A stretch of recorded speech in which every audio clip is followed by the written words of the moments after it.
Have you ever tried to forget someone you never really knew? You move away, you distract yourself, you change, but despite everything, he's still there.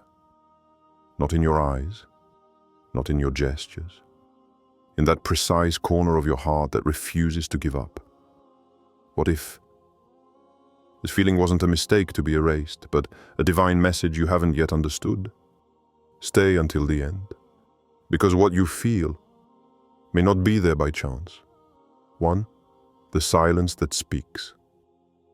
There is a silence that only the soul hears, a silence that doesn't frighten, a silence that calls. Not a void, a whisper, a language your heart understands, even if your mouth has forgotten it. Look at the sky. No, really look at it. It doesn't speak in words. He speaks in signs.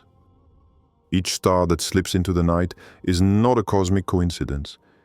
It's a subtle reminder, a spark of a world your heart has never ceased to know. Do you feel this tension in your chest? It's not anxiety. It's not a human lack. It's what some call the soul's homesickness. Because your origin is not this earth. Your origin is a light. And you miss that light.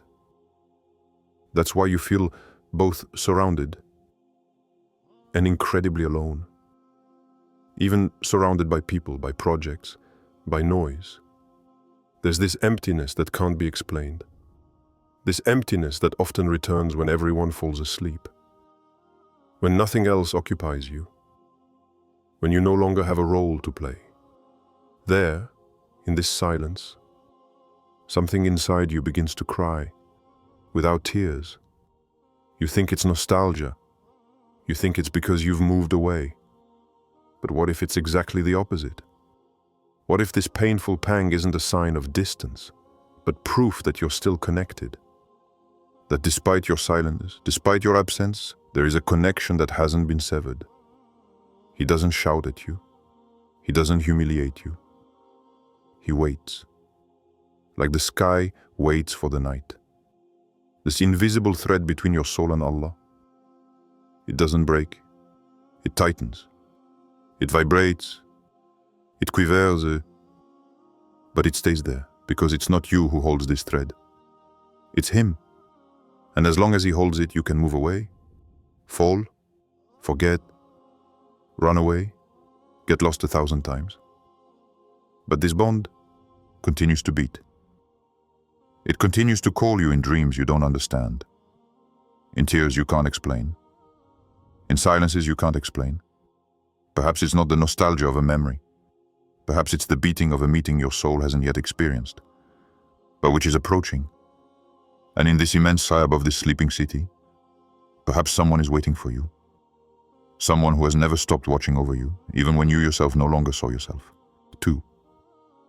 This fire you can't extinguish. You tried, huh? To bury that burning thing. That fire. There, in your chest. You pretended not to hear it. You told yourself, it's nothing. It's fleeting. It's just a state of mind. You drowned it in noise, in people, in screens, into projects that don't even speak to you anymore. You got up every day with this silent pact. Today, I won't think about it. And yet, every night, it starts again, not in screams, not in words, but in that stinging silence. You lay your head on the pillow, and even then the lack doesn't let go. But what exactly are you missing? You've tried everything to fill this void. You've talked, laughed, cried, worked. You've even done things you never thought you'd do just to feel something. But this emptiness comes back. Not because you're weak, not because you're ungrateful, because your heart still remembers something that you pretend to have forgotten.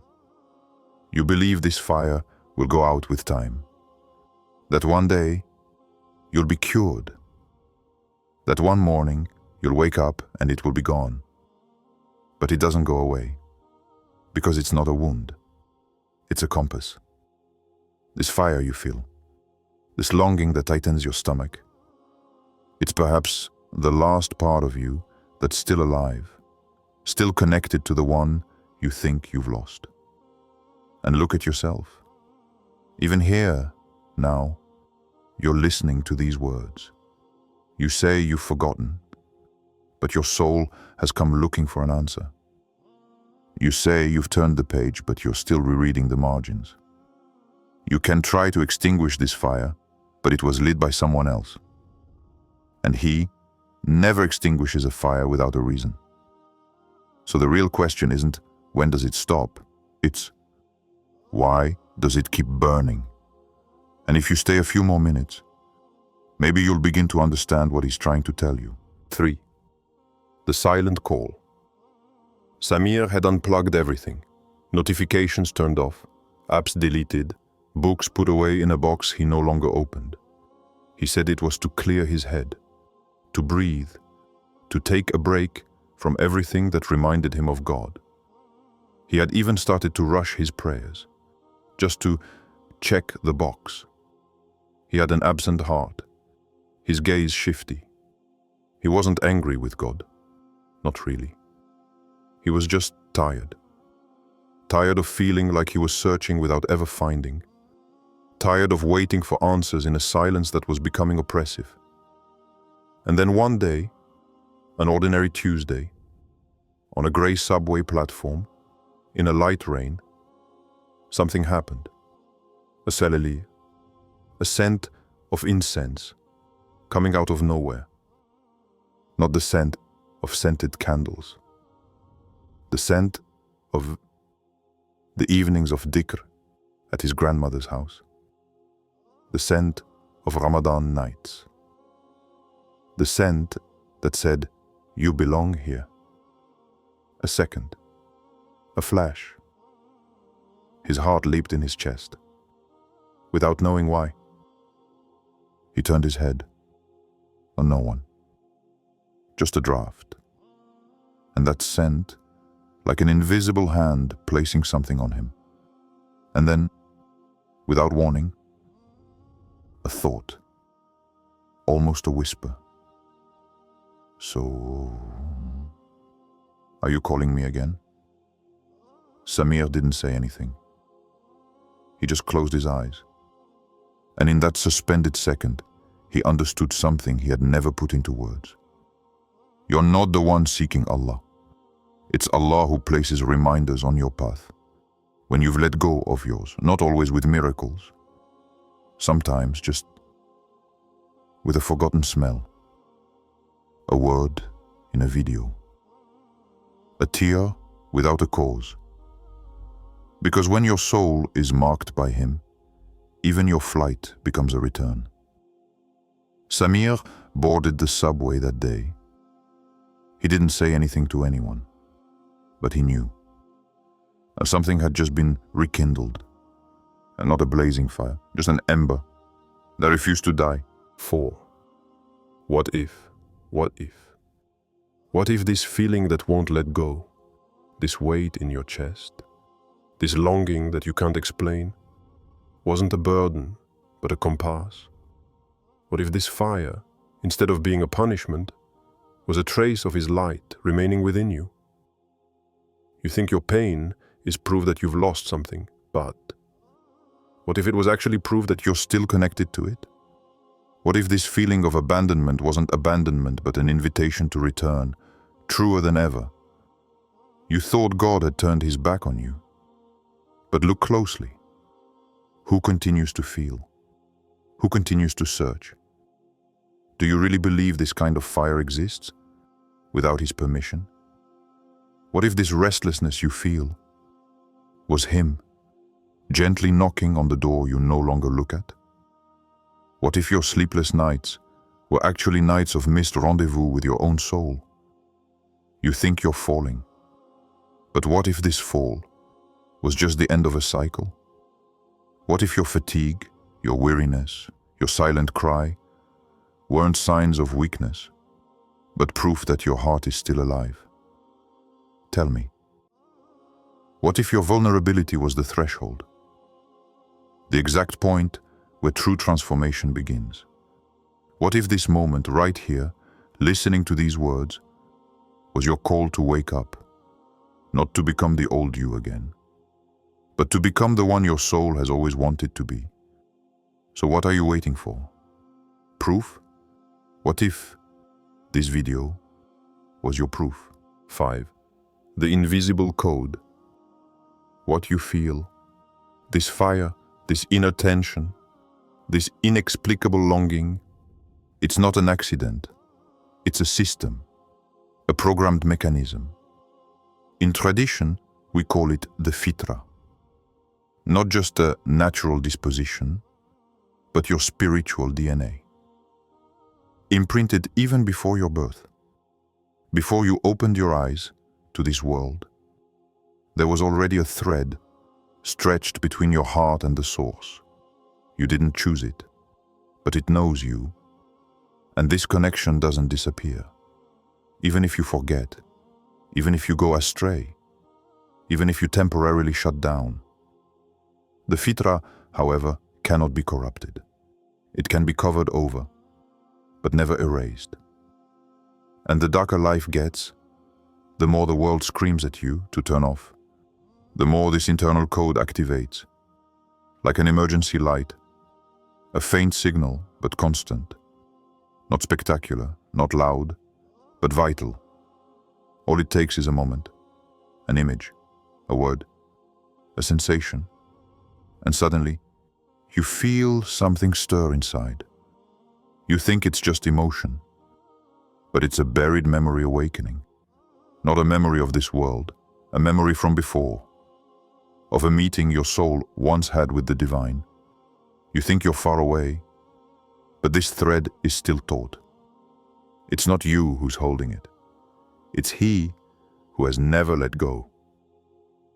And as you search for answers, as you Google things, as you scroll through, hoping to stumble upon the thing that will finally make sense, it's not that you're lost. It's that your silent mode is activated, not your airplane mode. Because even when you think you're offline, your heart, however, remains connected to what created it. So what you're feeling, it's not confusion. Maybe it's the reminder signal your fitra is trying to send you. Not to make you feel guilty, but to wake you up. And if you listen a little more, you'll see that this silence contains a call. Not an order, not a threat, a reminder. And if you ignore the call, this connection cannot be severed. He stays, discreet, patient, ready to activate at the slightest spark. 6. The ocean always returns. Listen. Close your eyes. Really listen. Each wave that recedes, it's not a goodbye. It's a breath, a journey for a stronger return. Look at the sand after the wave. It's not empty. It's marked, a shining imprint, like a signature left by the water, silent proof that the ocean has never deserted you.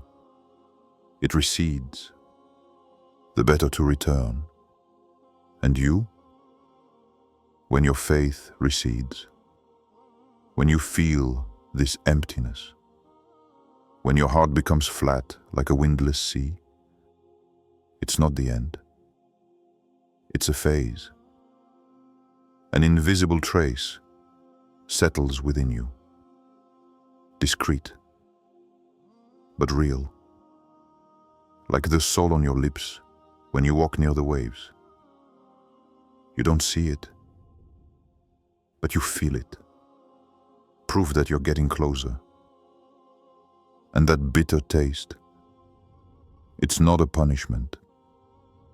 It's the promise of a complete immersion. Your soul is meant to be submerged, not abandoned on the shore. So even if you back away, even if you move away, even if you fall to your knees on the cold sand, the water returns, always. It's just waiting for you to stop fearing it, for you to be ready, not to look at it, but to enter it, not a foot, all of it. And you know deep down, that moment is approaching. You haven't been forgotten. It's just the wave is getting ready.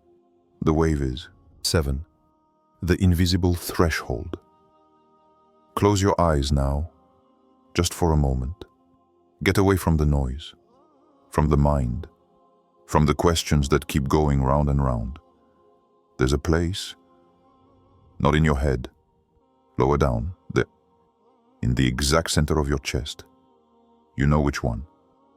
The one that sometimes tingles for no reason. The one that tightens when you hear his name. The one that burns gently at night when everyone is asleep, except you. Go there and ask him the question. Yes, that one. The one you've been putting off for months. The one you've never really dared to ask, even in your prayers. The one you hide behind smiles, stories, silences. Ask it. Now. Without perfect words. Without complete sentences. Just your heart. Naked. Let it speak to the one who formed it. Breathe. And when you open your eyelids again, observe. The world around you will look the same. Nothing will have moved. The walls, the light, the noise outside. Everything seems the same. But listen carefully. Something inside you may have just crossed an invisible threshold. Not spectacular, not noisy, but real. And once you cross that threshold, even if you pretend nothing happened, your soul knows. It knows that a point of return has been ignited and that nothing will ever truly be the same again. You haven't lost faith. It has simply changed shape. This connection you feel, it's alive even when you doubt. Allah doesn't take this feeling away from you because it may be the only thing that still connects you to Him.